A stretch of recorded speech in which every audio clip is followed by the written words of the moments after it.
Hello to my viewers. This is the reading of Chapter 4 of Welcome to Terrorland, Muhammad Atta and the 9/11 Cover-Up in Florida by Daniel Hopsicker. Chapter 4 is entitled The Third Landlord. 40 years ago, the worst nightmare for the Warren Commission was that someone would walk through the door with proof for the second gunman theory. A second gunman was to be avoided at all costs, because what if someone had seen a third gunman? This is something they were going to nip right in the bud. News of Atta's third landlord in Venice was treated the exact same way. A third landlord brought unwanted attention to the role of Venice airport in the terrorist conspiracy, and there was an enormous can of worms there, waiting to be opened. The Venice airport is a string of nondescript buildings and hangars running for several blocks down one side of Airport Avenue just before it dead ends at Casperson Beach on the Gulf of Mexico. Across the street is the Sandpiper Apartments, a drab two-story stucco building next door to the equally colorless Lemon Bay Apartments, also maintained by the same management. When we arrived at the Sandpiper, we made a beeline up the stairs into Unit 26, Atta and Amanda's unit. It certainly looked normal, nothing to indicate that a mass murderer had walked through that door or walked down those steps. When we stopped at the apartment next door, Stephanie Fredrickson, a pleasant-looking 50-year-old housewife, answered, smiled as we told her why we'd come, and invited us inside. Stephanie Fredrickson is nobody's idea of a conspiracy theorist. She cares during the day for a baby of a friend needing help. She had not sought publicity, nor had she spoken to the press. And a good thing, too. From what she told us, she clearly believes she would have been in trouble if she had. We were soon sharing iced tea while she told us what had happened at the complex after the attack. The only interruption came from when the baby she was caring for, a sparkling-eyed little girl, woke up from her nap. In the first few days after the attack, all of the local newspapers in the Venice area, the Sarasota Herald Tribune, Charlotte Sun, and Venice Gondolier, reported that Muhammad Atta had lived at the Sandpiper Apartments. The Sandpiper, Stephanie explained, had been home to a transient tenant population which included an ever-changing roster of foreign tenant population, which included an ever-changing roster of foreign pilot trainees learning to fly at the twin flight schools across the street, Hoffman Aviation and the Florida Flight Training Center. Many of the tenants who were flight school students were Arab, along with a sizable Dutch and German contingents. All had come to learn to fly, supposedly in the single entire engine trainers speckling the tarmac across the street. We say supposedly because we will soon hear that Muhammad Atta already possessed pilot licenses from a half-dozen nations when he arrived in the U.S., ostensibly to learn to fly. So just what all Atta was doing while he was a flight student was not yet clear. Atta's stay at the Sandpiper was a small part of the local news coverage. No particular emphasis was placed on it. The local papers were full of stories about unsuspecting townspeople who discovered, to their shock and disbelief, that their paths had crossed with terrorists. Several accounts quoted landlord Charles Grapentine saying Atta had been living in his apartment building with Amanda Keller in April in apartment 26 on the second floor. Atta was also said to have been close to a group of 6 Middle Eastern men who had been renting a downstairs apartment. One of the men in the downstairs apartments has been positively identified as Atta's sidekick, Marwan al-Shehi, who was in fact his bodyguard. So the public record in Venice anyway, was clear. Somehow, though, the news of Atta at the Sandpipers wasn't included with those of the other two Venice landlords, Steve Kona, owner of the house the terrorist duo rented for 6 months, and Charlie Voss, the Huffman employee with whom they lived for a week. Why was that? If reports of Atta living at the Sandpiper were any less credible than others, local newspapers wouldn't have carried them. They weren't lacking for stories about terrorist sightings. Atta had been seen all over town. He dressed in khakis and polo shirts. He seemed fairly quiet and aloof. The only thing I can tell you about him is he drank Bud Light, said a waitress at the Charlotte County Airport. Becky Cover worked in the deli of Public Supermarket a mile from the airport. I was on the phone with my mother-in-law when they started showing pictures of 3 different guys on TV. Atta was one of them. And immediately I recognized the faces and told my husband then, my God, those are the 3 guys. They were just in the store a week ago. The week before they were in the store. They got subs. Becky says the terrorist pilots were in Venice just 1 week before the attack. They got subs. This is, of course, inconvenient knowledge and would not be music to the FBI's ears. Like a number of other witnesses, Becky mentioned the terrorist ringleader's malevolent presence. She said that Atta didn't speak, just stood and glowered. I didn't like the way he was just staring at you, she told us. It would have been different if they would have talked to you like you were a normal person, like, hi, how are you today? But he just stood back and just glared at you with his dark eyes. Few people we spoke with who had met Atta were surprised it had been him piloting a plane in the attack. No one said what you usually hear, which is, "Oh no, not him, it couldn't be." No national newspaper picked up the reports of Atta living at the Sandpiper. One paper, the New York Times, even sent a reporter who made persistent attempts to spike it, winning him the enmity of Sandpiper residents, including Stephanie Fredrickson, who knew different. During our afternoon, the Sandpiper with Stephanie Fredrickson and Charlie and Paula Grapentine, we learned that even before the September 11th attacks, Muhammad Atta had stuck out in a way that made him hard to forget. He was very unfriendly, said Paula Grapentine. He wouldn't talk to women. Atta stopped by the Grapentine's apartment one time to discuss something regarding the complex, Paula stated. He came to talk about something and said, "I don't talk to women, and you're supposed to look down when you talk to me," Grapentine recalled. He treated women like they were under him. We heard the same complaint from neighbor Stephanie Fredrickson, who confirmed the Grapentine's account. Atta and Amanda lived next door for several months, she explained, and he was no picnic as a neighbor. What she really wanted to talk about, though, was how she and other building residents, like the Grapentines, had been harassed and intimidated by agents of the FBI in an effort to keep them talking to reporters. The question they, as in the FBI, asked was always the same, said Fredrickson. "You aren't saying anything to anybody, are you?" At first, right after the attack, they told me I must have been mistaken in my identification, or they would insinuate that I was lying. Finally, they stopped trying to get me to change my story, and just stopped by once a week to make sure I hadn't been talking to anyone. Who was I going to tell? She shrugs. Most everyone around here already knew. Fredrickson said a New York Times reporter to whom she spoke accused her of making it up. He urged her to stop talking about it. What makes it strange is that the reporter need only have read his own local newspaper to learn the story of Atta's American girlfriend had been confirmed by a number of witnesses. A competent and intelligent grown woman, Stephanie Fredrickson knows what she saw. She resented the FBI agent's heavy-handed and repeated assertions to the contrary, and she wanted us to know about it. Real Americans won't be silenced. Amanda moved in the next door first, saying she had come from Orange Park near Jacksonville, Fredrickson began.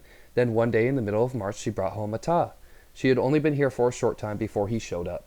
Just a couple of weeks. She told us she met him at the bar at the 44th Arrow across the street at the airport, which was remodeling at the time and not really reopened yet, but the bar was still doing business. Amanda said to me, "I'd like you to meet my friend Muhammad Atta. He's from France." I looked at her to see if she was joking, but I guess she wasn't, stated Fredrickson. Later, when I saw her alone, I asked her if she realized that Muhammad Atta wasn't really a French name and that he was definitely not French. She looked at me like I was nuts. I didn't know if she really believed he was French, but it was clear to me that he wasn't. When she arrived at the Sandpiper Apartments with Muhammad Atta in tow, Amanda Keller was a good-looking, sexy 20-year-old with pink hair living a fast life. She is still remembered fondly by some in Venice. But when we first heard she thought Atta was French, however, we concluded that she was perhaps not the sharpest knife in the drawer. This may have been a little hasty. After we met her, we discovered that Atta spoke fluent French. Atta and Amanda's brief relationship was troubled, Fredrickson said. While Atta's cheesy taste for infidel flesh is well known, when it came to his own girlfriend, he apparently balked at sharing glimpses of it with others. This created difficulty since his girlfriend was a lingerie model, and it became something of an issue for the couple. That's when she started dressing really slutty and dyeing her hair pink, Fredrickson said. She wasn't going to let herself be controlled by him. The more we heard about Muhammad Atta, the more his image as an Islamic fundamentalist began to crumble. An Islamic fundamentalist who shacks up with women with pink hair fits no definition of Islamic fundamentalist we've come across. Pink hair does not seem Wahhabi, but perhaps Atta wasn't who we've been told he was. Considering the bombshell Stephanie Fredrickson casually dropped into our conversation, between burpings of the baby, we already knew that Atta was a kitten killer. Now we learned he beat his girlfriend too. There were a couple times he beat her up that I know about, Fredrickson said, mostly over the slutty way she dressed to go to meet her escort service clients. Her hair was always done up in a half-dozen funky colors, and she always dressed, well, like a hooker, said Stephanie. Fantasies and lace would send her a car and drive her to get Amanda, she said, and I would hear the driver and Atta arguing out on the balcony. Atta didn't want her to leave. The third time it happened, the third time he beat her up, she put him out, states Fredrickson. She threw his 2 suitcases and a Gold's Gym bag, which he always carried around with him, over the balcony railing onto the driveway in front of the apartments, and called a cab to come get him. Fredrickson was glad to see him go.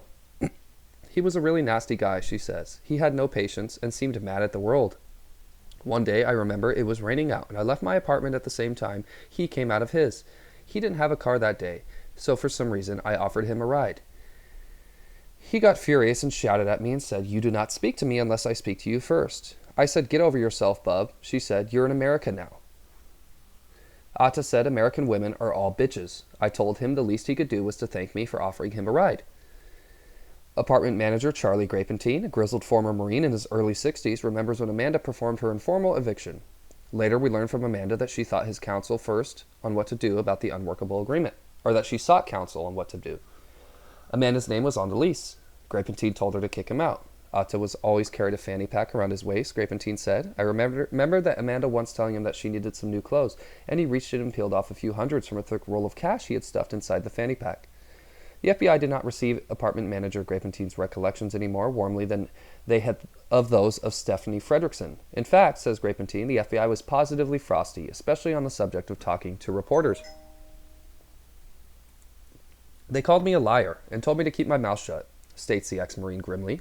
Nobody likes to hear that they didn't see something they know they saw. Fredrickson and Grapentine, both still angry, felt their personal integrity had been attacked.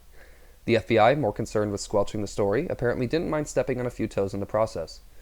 What did they think the attraction was between Atta and Amanda? Atta and his crew were always flush with lots and lots of money, Stephanie replied promptly. Those guys were all really party animals. Although the 6 Arab men at the Sandpiper may have had money to burn, their living accommodations didn't reflect it. I lived next door to Amanda and Atta on the 2nd floor, but then moved downstairs to my father's apartments to help him because he had surgery and couldn't climb stairs any longer, says Fredrickson. She remembered some of the crews of the Middle Eastern men who took over her old apartment, like Sid, a nice gentleman with a red car. Sid was Siad Jarrah, she later learned, and the big guy named Mahmoudi was probably Marwan al-Shehi. He lived in Nokomis, where he had a cousin, Sarah, a pharmacist.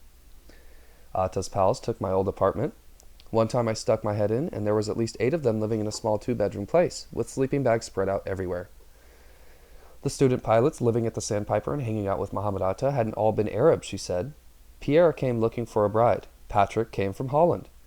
The one subject we were getting nowhere with was Amanda's current whereabouts. She had gone to ground. No one knew where. We checked bars. We learned she had been known to be frequent and former employers. We learned nothing.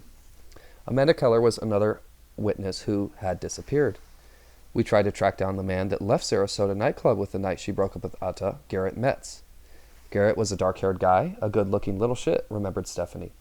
Unfortunate, Garrett was now dead. Killed in a car accident. His brother, who remembered Amanda, gave us the name of several other of her girlfriends, and we began looking for them. The reason for our urgency was that it was clear after the interviewing Charlie Grapentine and Steffi Fredrickson that the FBI had been extremely anxious to suppress news of Amanda Keller and Muhammad Atta's dalliance. There must have been a reason.